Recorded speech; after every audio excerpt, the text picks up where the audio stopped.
Hi everyone! Welcome again to my channel. So, for today's video guys, ay i-update ko kayo dito sa ginawa kong succulents garden sa gilid ng bahay. So, dito nga pala ay nasa shaded area kasi may kahoy dito sa harap. Tapos, yung kalahati naman ay tutok na tutok sa sikat ng araw. So, marami silang sun exposure dito during winter time. So nagkaroon na nga pala kami ng first frost kaninang umaga, pero so far yung mga succulents ko naman ay okay pa, kahit wala pa silang mga takip na plastic or frost cloth, okay pa din. At so umpisahan natin dito sa dulo. So ito nga pala siya, si Rubinate Glaze. So ang bilis talaga niyang kumapal, ganito na siya kakapal ngayon. At napaka-cute ng bulaklak. So ganito nga pala yung hitsura ng bulaklak niya. So, mas maganda siya tingnan kapag maraming bulaklak yung nag-bloom. Dahil napakaliit ng bulaklak at napaka-cute. Tapos, ito naman siya,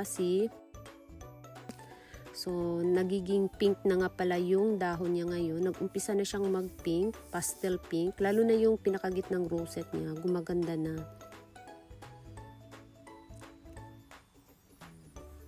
So, ayan guys. So, mas maganda talaga kapag marami siyang sun exposure para mapakulay siya, lalo na sa winter. At ito naman siya, si Maroon. So, kung anong hitsura niya or ano yung laki niya nung nilagay ko siya dito, ganun pa rin siya hanggang ngayon. Tapos, ito naman siya, si Marcos. So, mga cuttings nga pala to na tinuso ko dito. So, ngayon ganito na yung hitsura niya. Medyo nag-chubby na yung mga dahon and nag-umpisa na rin kumulay yung gilid ng dahon niya. Pero mag-ano pa talaga to siya. Yung parang nagiging orange yung kulay niya. So, ngayon nag-uumpisa na siyang kumukulay ngayon. So, ayan. Ang tataba ng mga dahon. And mayroon ako ditong si Robra. So ganito na yung hitsura ni Robra. Mas lalo na siya ngayong pumupula. So kahit summer mapula siya, pero kapag winter time, mas lalo pa talaga siyang kumukulay na pula.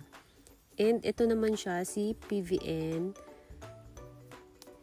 Yung dahon niya sa gitna para siyang nagko-curl. Yan, medyo malaki na rin si PVN. At mayroon ako ditong si Panda. Ayan.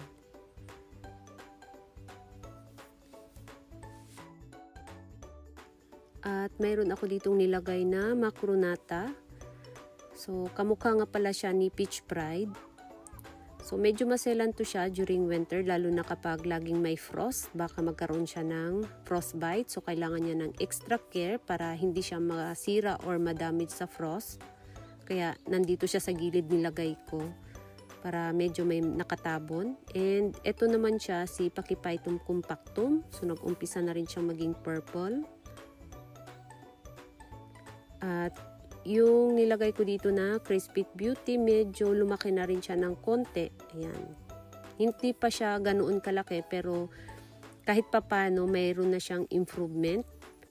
Tapos itong katabi naman niya ay si Pink Clover at saka si Onslow.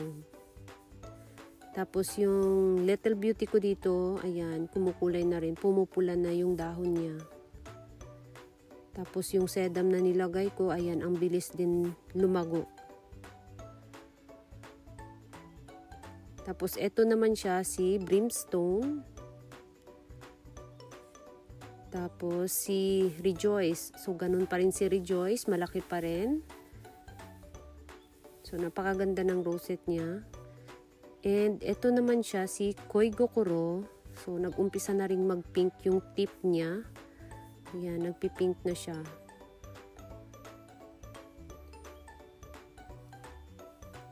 So ganyan yung hitsura niya kapag na-stress siya during winter time. And meron ako ditong nilagay na Adolphi. Ito din si Adolphi, medyo maselan din to siya sa winter. So, kailangan din niya ng extra care. Pero, yung mga Adolphi na nilagay ko dito, so far okay naman. Kasi nasa gilid siya ng bahay. So, medyo may protection siya sa frost. At ito naman siya, si Baby Sunrose. Ang bilis niyang kumapal guys. So, nag-cuttings na nga pala ako dito ng Baby Sunrose. Pero ngayon, ayan, ang bilis niyang humaba. Tapos ito naman siya si Marinay. So nag-umpisa na nga palang lumaki yung dahon niya. I-compare dati nung bago siyang tanim dito, medyo maliit pa talaga yung mga dahon niya. So ngayon, ayan, ang tsatsabi na ng dahon. Tapos, meron ako ditong Graftoveria Moonglow. So, ito nga pala ay mga cuttings. So, ngayon, dahil nagtabaan na yung dahon niya, ibig sabihin, mayroon na siyang mga ugat. Ayan. Tapos, ito naman siya, si Benichigo. So, medyo makapal na siya tingnan para na siyang lash na lash dahil nga yung mga dahon niya lumalaki na. So, ayan. At nag-umpisa na rin siyang kumulay ngayon. So, mas lalo pa to siyang magda-dark red pagdating ng spring. And, ito naman yung pinropagate ko dati sa buto. So, itong nasa harap yung napaka pula. And, ito namang sa likod ay medyo hindi pa masyadong mapula. Ayan. So, maganda yung dahon niya. Maganda yung kulay.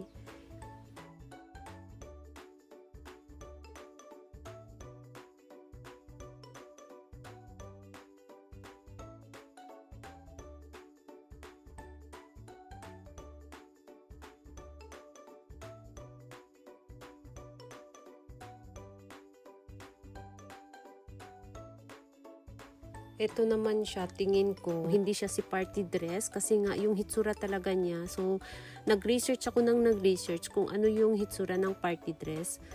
So, ang lumabas naman ay iba yung pagka-frill. So, siguro, yung nabili kong party dress ay nagka-swap lang ng pangalan. Kasi minsan kasi sa mga home center, kapag hinahawakan nila yung mga succulents, ayun. So, minsan nagsaswapping yung pangalan. So, siguro nag-swap yung pangalan. Kaya, siguro to siya. Si Takasago no Ukin na.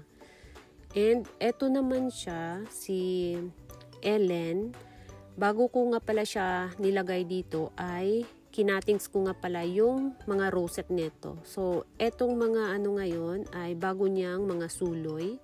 So, ganito na siya kakapal ngayon. At, ang laki ng mga baby niya, mabilis lumaki. At ito naman siya si 3 Stonecraft.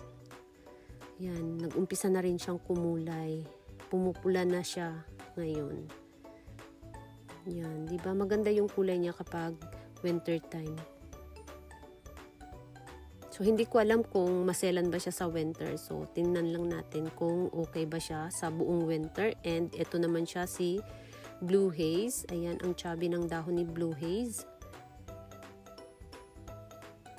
Tapos, ito naman siya, si Hyalina Hybrid. Ayan, malaking Hyalina Hybrid. Tapos, ito naman siya, si Rolly. So, kinain nga pala to ng uod, yung mga rosette niya sa gitna. So, ngayon, nag-produce na siya ng mga bagong rosette. Ayan. So, di ba napakaganda ng kulay, oh. Ayan. At ito naman siya, si Ebony. So, medyo matigas na nga pala siya. Hindi na siya basta-basta maalog. So, ibig sabihin, mayroon na siyang maraming ugat na dumikit dun sa lupa. Kaya, hindi na siya basta-basta maalog. So, sana siya dito, makasurvive at lumaki siya dito. Kasi, wala pa akong ebony na nakatanim direct sa ground na malaki. At ito naman, hindi ko alam kung anong sedum to. Tapos, ito naman yung mother plant ng mga madiba ko. So, ito yung pinropagate ko dati. Na kumuha ko dito ng dahon para gawing propagation. And, ito na yung mother nila. So, nagkaroon na rin siya ng mga bump. Hindi ko alam bakit nag-produce siya ng mga bump sa dahon. So, normal ba lang talaga yun na may mga bump yung normal lang na madiba? Yung walang bump na madiba tapos nagkaroon na lang ng kusa. Hindi ko alam. And, ito naman siya, si Sedum lucidum. So, ayan, ang tsatsabi ng dahon at kumukulay na rin. Pumupula na rin ngayon. Ayan, ang ganda ng kulay. At meron ako ditong Blue Elf. So, katabi niya si Leticia. Ayan. Tapos, si Ruby Tent. So, ayan yung hitsura ni Ruby Tent kapag na-stress siya during winter time. Unti-unti siyang pumupula. So, mas lalo pa talagang magda-dark red yung dahon niya. So, napaka-shiny ng dahon niya. I-compare doon kay Blue Jelly Beans. Yan, iba kasi yung kulay ni blue jelly beans, pinky. At ito naman siya si raindrops. Ayan, ang laki ng mga bump sa dahon. Tapos yung Kisiringiana ko na galing sa clay pots. So ito na yung hitsura niya ngayon. Ang bilis niyang lumaki. Ang bilis lumaki ng rosette niya. Ayan, ang tataba. Tapos naglagay ako dito ng Humilis. So sinadya ko talagang itabi kay Kisiringiana para kapag malaki na si Humilis, makita ko kung ano yung nila, kaibahan ng dahon nila. Kasi medyo mayroon silang similarity kapag malaki na. At ito naman siya si Lady's Finger. So, ito ay leaf propagation ko. At meron ako ditong si, ulit, pink clover. Ang chubby ng dahon. At meron ako ditong si Marguerite Trapen. So, unti-unti nang nagfi-fade yung pagka-green ng dahon niya ngayon. So, ayan, magpipink to siya kapag sobrang stress na sa lamig. And ito naman siya si Peach Blossom. Ayan. So, meron ako ditong orchid at malaking, lovely rose. Tapos si Apus. At ito naman siya si Moon Blanc. Yan. So, ito nga pala yung hitsura niya. Yung dahon niya kapag stress na sa winter, nag-uumpisa na siyang nagkakaroon ng mga parang mapa-mapa sa dahon. So, kung nakita ninyo, ayan may mga pula-pula sa dahon. So, ganyan yung hitsura niya kapag stress na sa winter. And, meron ako ditong Dragon's Blood, Sedum. Yan. So, naglagay ako ng mga sedum sa gilid dito sa pinakaharap para kapag kumapal, ayan, magtalunan na lang yung sedum. At naglagay din ako dito ng Zaragoza at si Bloody Maria. Yan, ang ganda ng dahon ni Bloody Maria. Tapos, tingnan ninyo to si Leticia. Ang ganda ng kulay, sobrang pula, pulang-pula. Pero yung natabunan ng dahon, ayan, ganyan yung hitsura guys. Yan, dahil may dahon na nakatabon. So, green pa rin siya. Pero yung naka-expose sa sun ay pulang-pula. Tapos si Elaine. Yan, napaka-chubby ng dahon ni Elaine. At yung tip niya, may pagka-pinky-pinky na. At si Neon Breaker. Yan, medyo malaki na si Neon Breaker ngayon i-compare dati. So, kung nakita ninyo, yung katabi niya, medyo abot na ng dahon. At ito naman siya si Moneymaker. Ayan, nag-umpisa na rin kumulay yung dahon ni Moneymaker. Ayan, ang chichabi din ng dahon ni Moneymaker. So, si Lovely Rose. Ayan, ang laki ni Lovely Rose. Chubby-chubby. Tapos, meron ako ditong Moonstone. Ayan, di ba ang ganda ng dahon niya? Ang ganda ng tip, pulang-pula. Tapos si Robra ulit. Yan. Napaganda ng dahon ni Robra. Shiny na mapula.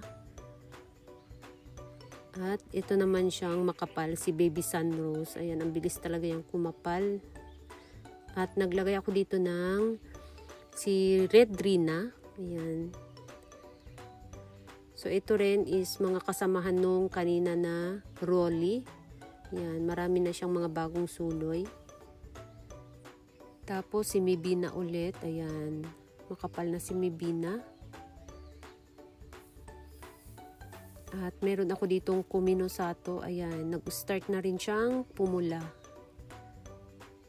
So, maganda ang kulay nito kapag papuntang spring, mas lalo siyang gumaganda yung kulay niya. At ito naman siya, si Takasago no Okina. Yan, ang ganda ng kulay ni Takasago no Okina. At meron ako ditong nilagay na Mibina. So, ang Mibina ko dito is medyo malaki yung rosette niya. Maganda yung hitsura niya dito. Ayan, malaki yung rosette.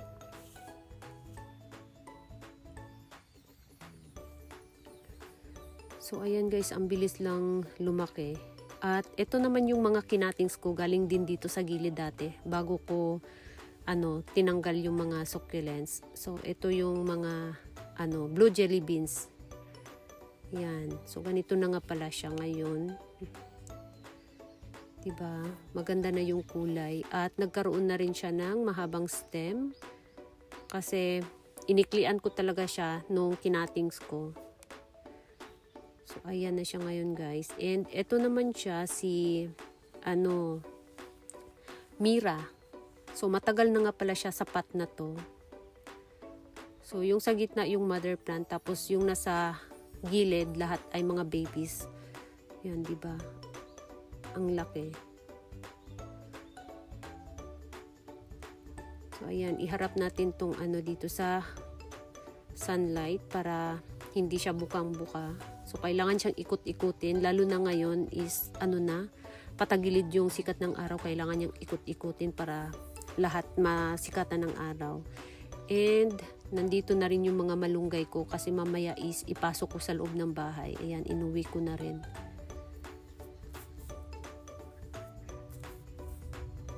Tapos, yung mga bagong suloy ng Supreme ko, ayan, ang laki na. Diba? Ang bilis lumaki.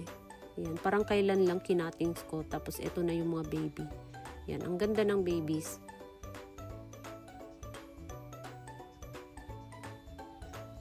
So, ayan, mabilis lang paramihin yung mga ganitong succulents sa mga cuttings at sa leaf propagation. Tapos, mga Darly Sunshine or Francisco Balde. Ayan, nag-iba na yung kulay ng dahon nila.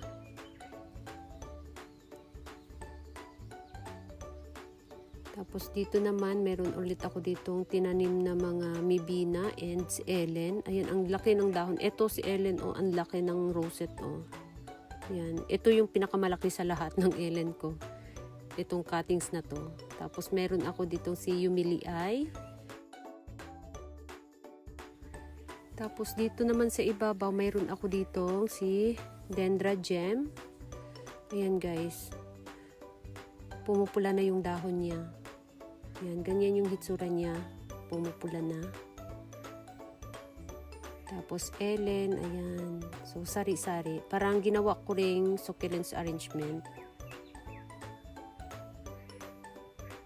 So, ayan. Medyo mabilis yung nila dito, paglaki nila dito. Siguro dahil nga mainit-init dito, lalo na sa tanghali at hapon. At ito nga pala yung kinuha ko doon sa gilid ng bahay. So, ito na yung hitsura niya ngayon. Ayan guys. Ayan. So, dito ko muna siya nilagay, pinatong dito. So, dati nga pala ang mga nakalagay dito ay yung mga nasa mahabang pots. So, ngayon dahil wala nang succulents nakalagay dito, ito na lang yung nilagay ko. So, soon meron din akong ilagay dito yung mga nakalabas na succulents. Dito ko rin ilagay yung iba. So, ayan. So, sana mamulaklak siya kasi excited ako makitang marami siyang bulaklak. Kasi never ko pa talaga siyang nakitang maraming bulaklak. So, napakatipid niya magbigay ng bulaklak. So, sana soon. So, yun lang guys ang latest update natin for today's video. Thank you so much for watching and please don't forget to subscribe and like to my channel. Sa hindi pa nakapag-subscribe, please subscribe my channel at i-click nyo na rin ang bell button para ma-update kayo pag nag-upload ako ng bagong video. Thank you so much for watching and see you on my next video. Bye-bye!